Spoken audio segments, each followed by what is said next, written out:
The quiet town of Albuquerque, Spain, would never be the same after the tragic discovery in the rectory of St. Agnes Church.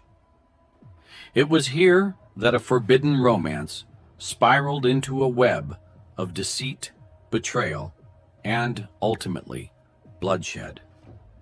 The body of Father Mateo Alvarez was found on the cold stone floor, a single puncture wound ending his life, and shocking a town that had revered him. What lay behind his murder was a dark and forbidden affair, with a young woman desperate for survival.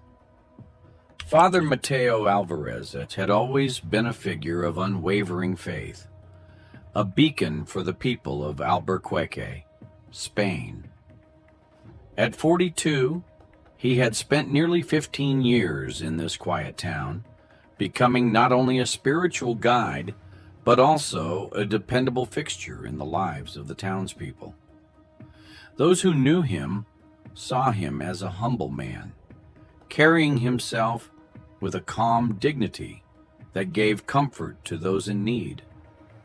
He led a simple life, devoting himself entirely to his faith and the welfare of his congregation, often sacrificing his own needs to serve others. Yet, beneath his composed exterior, there was an undercurrent of loneliness that he had long kept hidden. Mateo had entered the priesthood in his early 20s, drawn by a powerful calling and a desire to dedicate his life to something greater. However, over the years, he began to feel the strain of the isolation that came with his role. He saw families gather each Sunday, couples and children filing into the pews with smiles and laughter.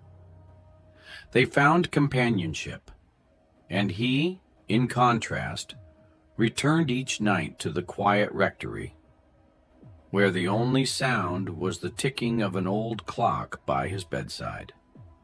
Despite his spiritual strength, Mateo was a man like any other, and the solitude weighed on him in ways he struggled to understand. He could not speak of these feelings to anyone, nor could he allow himself to entertain them for long. His identity as a priest was deeply ingrained, and he saw it as his purpose to carry this burden without complaint. Meanwhile, in the same town, Lucia Morales, a young immigrant from Colombia, was facing a life defined by struggle and uncertainty. At 26, she had already experienced more hardship than most. She had fled Colombia a few years earlier, escaping the crushing poverty and violence that had left her family destitute. In her search for a better life, she had risked everything to cross borders, arriving in Spain with no papers and no certainty of what awaited her. She took whatever work she could find, often cleaning houses or taking on the most labor-intensive tasks just to make a small income. Her days were filled with the exhaustion of physical labor, and her nights were spent in a small, cramped apartment she shared with other immigrants, each of them carrying their own stories of desperation and hope. Lucia's connection to her homeland was still strong, but the pain of leaving behind her family was something she carried daily. She had siblings to think of, siblings who depended on the small amounts of money she could send back home.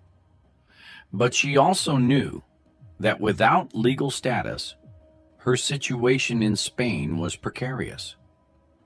The constant fear of deportation haunted her, turning her life into a series of anxious, careful movements. She had to remain invisible, blending into the background, never drawing attention to herself. Every day felt like walking a tightrope, with one misstep enough to send her back to the life she had escaped. In the early January 2009, Lucia started attending services at St. Agnes Church, not only for the spiritual comfort, but for a sense of safety and community. Father Mateo noticed her almost immediately. She was a quiet figure, always sitting in the back pew, her hands clasped tightly, her eyes fixed on the altar, with an intensity that betrayed her desperation. Her presence touched something deep within Mateo. He saw in her a reflection of his own silent struggles, an unspoken bond that needed no words. She came to him during confession one evening, her voice trembling as she recounted her hardships. She spoke about her family, her fears, and her loneliness. And Mateo listened with an empathetic ear, offering her words of comfort and support. Over the following weeks, their interactions grew more frequent. Mateo started to extend small gestures of kindness to her, simple acts that carried great meaning for both of them. He would slip her a few coins for food, offer her small bags of rice and bread, and ask if there was anything more he could do to help. These exchanges were brief, barely lasting more than a few moments, but each one deepened the connection between them. Mateo justified these actions to himself as charity, a part of his duty as a priest, but inside he felt a pull he couldn't ignore. Lucia, for her part, began to sense Mateo's vulnerability. She saw how he lingered in their conversations, how his eyes softened when he listened to her speak about her hardships. She recognized the loneliness in him, and though she had never intended to manipulate, she found herself leaning on him more and more. She would share more of her life, reveal intimate details that stirred compassion within him. She painted a picture of a woman trapped by her circumstances, and Mateo, believing he was helping her out of kindness, was slowly being drawn into a bond that blurred the boundaries he had so carefully maintained. By early February, their meetings became routine. Each evening, after he had finished his duties, Mateo would find her waiting in the shadows outside the church, a delicate figure cloaked in the dimming light. She would tell him about her day, about the fears she carried, and he would listen, offering reassurances and support that grew increasingly personal. He found himself longing for these encounters, waiting for the end of each day, when he could sit with her, just the two of them, away from prying eyes. One evening, Lucia gently took his hand, a simple gesture that sent a shiver through him.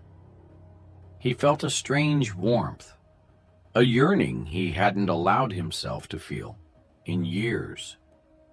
It was then that he understood how deep his connection to her had grown. He knew the implications, the risks, and the guilt that would come with crossing this boundary.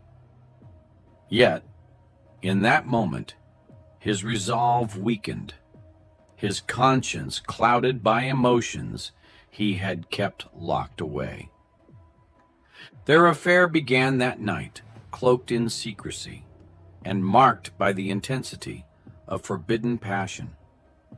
They would meet in the silence of the rectory, where they could be alone, away from the world that would judge them harshly. For Mateo, each encounter was a struggle between guilt and desire, a complex mixture of longing and shame. He convinced himself that he was only providing comfort, that this was a fleeting connection that would eventually pass.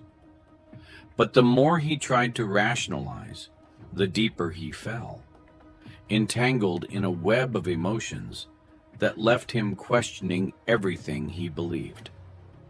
For Lucia, the affair was a lifeline, a way to secure her place and her safety. She felt relief in his embrace, knowing that his support could mean a future free from the fear of deportation. Her dependence on him grew, not just as a lover, but as a source of stability in her uncertain life. Their connection became a lifeline for both, binding them together in ways that neither fully understood, but from which neither could escape. By late February, their meetings had become a regular, unspoken part of their lives. The people of Albuquerque began to notice the subtle changes in Father Mateo. He seemed more withdrawn, his usually calm demeanor tinged with an uncharacteristic restlessness. In the rectory, behind closed doors, they lived their affair in secret, both knowing that a single misstep could bring everything crashing down. Yet, for all the fear and guilt, neither was willing to let go, bound by a connection that felt both vital and dangerous. In the shadow of the confessional where they had first met, their forbidden relationship grew, hidden but intense, setting the stage for a tragedy that neither could foresee. Father Mateo's once unshakable sense of purpose and direction began to falter in the early weeks of February 2009. Every day, he grappled with his conscience, haunted by the weight of his secret life. The forbidden relationship with Lucia had filled a void in his life, but it now felt like a burden, one that grew heavier with each passing day. He would wake in the stillness of the rectory, feeling a profound sense of regret, his mind clouded with thoughts of failure. The sanctity of his vows, the promises he had made, and the responsibility he bore to his congregation seemed to unravel under the strain of his hidden affair. Mateo spent hours each morning in silent prayer, kneeling before the altar, seeking the strength to resist the desires that had taken hold of him. He would ask for guidance, for the power to end the relationship before it destroyed him entirely. Yet, when he saw Lucia, all his resolutions faded. Her presence was magnetic, a force that pulled him back every time he tried to pull away. He felt captivated, torn between his love for God and his inexplicable connection to her. It was as though she had become an integral part of his life, someone he could neither hold on to nor let go of. Lucia sensed the change in him, her intuition picking up on his reluctance and growing doubts. She knew the affair could not last forever, but she also feared what would happen if Mateo abandoned her. Without him, her life felt uncertain, vulnerable, and exposed. She depended on his support, not only financially, but as a source of stability and protection in a life marked by unpredictability. When he began to pull away, her desperation grew. She felt as though her lifeline was slipping, and with it, any hope for a secure future. Their interactions grew strained. Where once there was warmth, there was now tension. Mateo became more distant, his responses cautious and controlled. and the affection that once filled their meetings was now marred by hesitation. Lucia responded by pressing him further, hinting that she needed more from him. She mentioned how difficult it was to live without proper documentation, how the constant fear of deportation wore her down, and she began to suggest he help her obtain papers or provide more financial support. She would ask in ways that seemed casual, but carried a subtle urgency. Matteo, already overwhelmed by guilt, felt trapped by her requests. He knew he couldn't provide what she was asking, but refusing her seemed equally impossible. He could see the tension building in her, the disappointment in her eyes each time he hesitated. She began appearing at unexpected times, coming to the rectory unannounced and asking for him, her face a mixture of anxiety and frustration. Her once gentle demeanor grew erratic, her words charged with unspoken accusations, her glances more intense. Occasionally, she made veiled suggestions that if he didn't help her, she would find another way to secure her future. Hints that left him unsettled, aware of how precarious their situation had become. As February passed, Matteo's internal turmoil reached a breaking point. He realized that the only solution was to end the affair entirely, to cut ties with Lucia and recommit himself to the path he had once walked with conviction. The strain was unbearable. He could no longer live with the double life, the fear, and the constant sense of betrayal toward his faith. One late February night, after hours of sleeplessness and restless prayer, he made his decision. He would end it for his own sake and for hers, convinced that continuing would only lead to more suffering. But even as he reached this conclusion, he knew Lucia would not let go easily. When he finally told her of his decision, her reaction was immediate and intense. She didn't accept his choice with quiet resignation, but instead with a raw display of anger and heartbreak. She pleaded with him, trying to remind him of everything they had shared, the closeness they had felt. Her desperation was apparent as she insisted that she needed him, that without him she was lost. But Matteo held firm, determined to put a stop to what had grown out of control. Yet, as her pleas turned to threats, he felt a new sense of fear. She hinted that if he abandoned her, she would not keep silent, that she would reveal everything to the townspeople, even to the church. Her words echoed in his mind, filling him with dread. She would ruin him if he refused to stay, and the thought terrified him. Left with no other choice, Matteo made the drastic decision to contact a friend in immigration enforcement. He reasoned that, by reporting her, he could sever the connection without facing the public consequences of her threats. He told himself that Lucia might even find help through official channels, that the authorities could provide her with what he could not. But this decision haunted him deeply. On March 3rd, he placed the call, but as soon as he hung up, he felt the weight of his actions bearing down on him. What had he done? Had he truly condemned her to a life of hardship just to free himself from his guilt? On the March 5th, Matteo arranged to meet Lucia one last time in the rectory.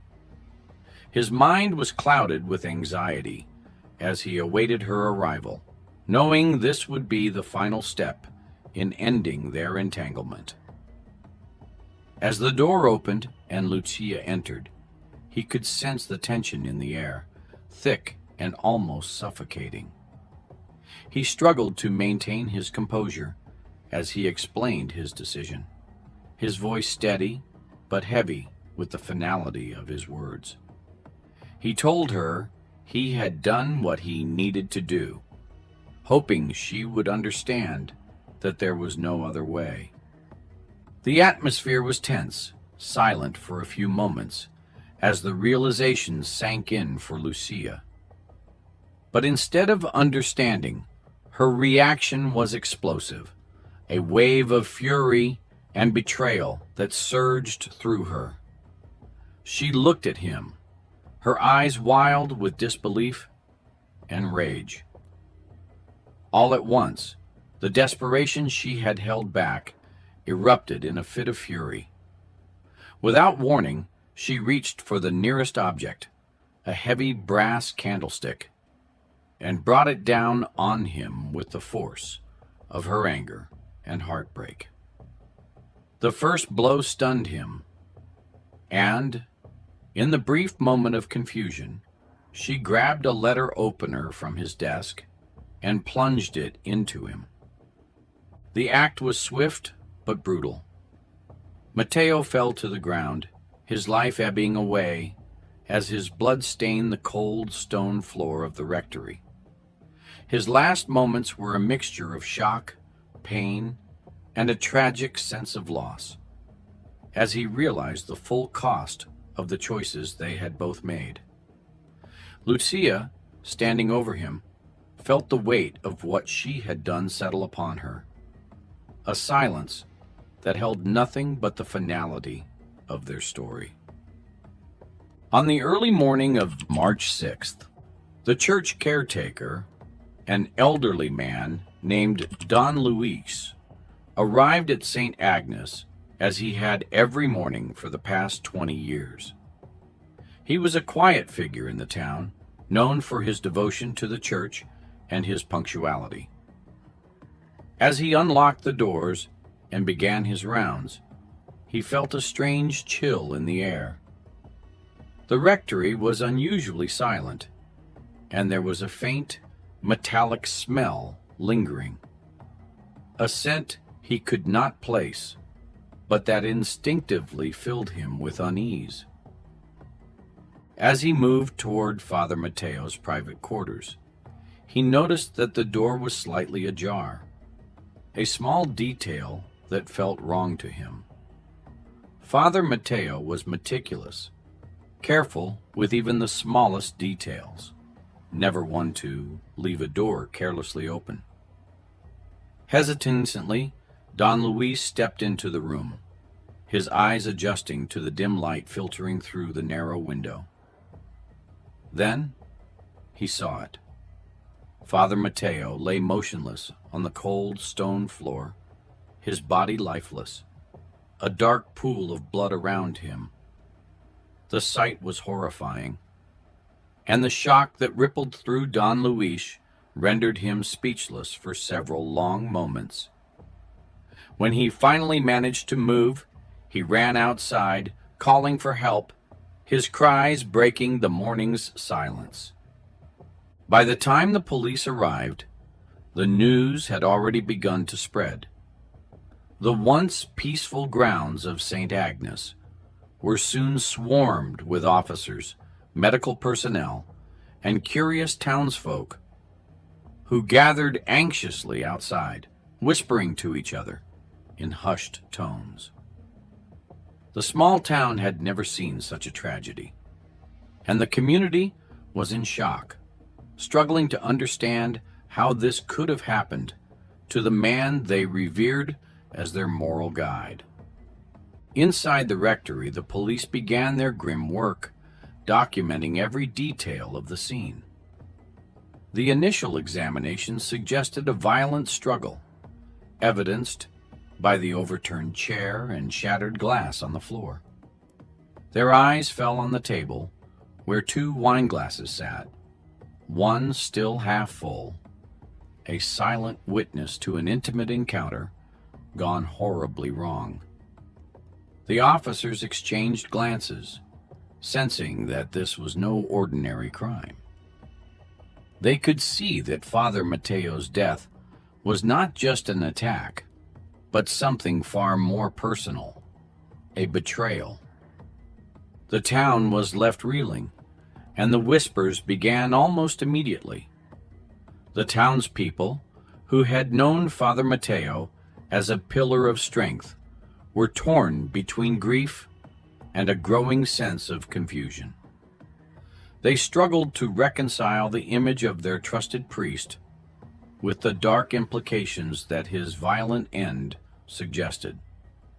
Rumors swirled about secret liaisons, late-night visitors, and hushed conversations in the shadowed corners of the church.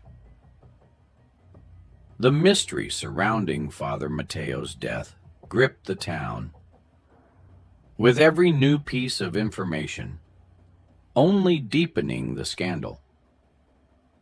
On March 8th, the police intensified their investigation, focusing on those who had been close to Father Mateo. They questioned the church staff, members of the congregation, and even Don Luis, hoping to find clues that would unravel the mystery. It wasn't long before they began to hear stories of a young woman seen near the rectory in recent months. Several locals, reluctant at first, finally admitted they had noticed a woman visiting the church, slipping into the shadows around the time Father Mateo would retire for the night. She was described as quiet, reserved, and beautiful, with a look of sadness that seemed out of place in the sleepy town. As the police dug deeper, they found incriminating evidence.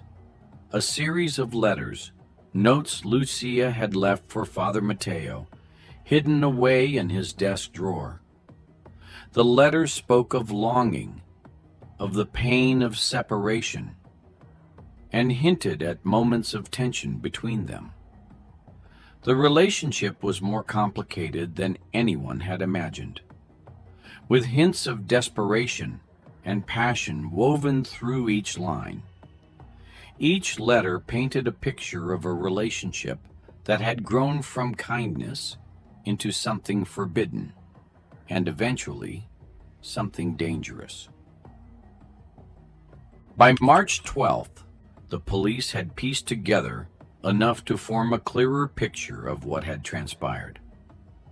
The townsfolk were horrified to learn that the young woman was none other than Lucia Morales, an undocumented immigrant who had come to their town a year prior. Some recalled seeing her around the church, often keeping to herself. They remembered how she had seemed to linger a bit too long after services, her eyes occasionally drifting toward Father Mateo in a way that now seemed all too clear. The affair between a respected priest and a vulnerable immigrant shocked the town to its core, the scandal unfolding like something out of a tragic story. On March 20th, with the evidence mounting, the police issued an arrest warrant for Lucia. The small police station, usually a quiet place, was soon filled with the murmurs of journalists and locals who had come to witness the arrest. The affair was now more than a rumor. It was a story of betrayal and blood, a scandal that tore through the town's moral fabric. Lucia's arrest sparked a media frenzy. Reporters descended on Albuquerque, eager to capture every sordid detail of the forbidden affair. The townspeople, once proud of their close-knit community, now found themselves under the scrutiny of the outside world. Their private tragedy turned into a spectacle. At her arraignment, Lucia showed no signs of remorse. Her face was impassive, her gaze steady as she faced the judge. When questioned, she insisted that she had acted out of fear, that she had felt betrayed, abandoned by the man she had come to depend on. She claimed that she had been pushed to extremes, that her actions were a result of desperation rather than malice. The trial began in late April, and each day the courtroom was packed with spectators, eager to hear the latest revelations.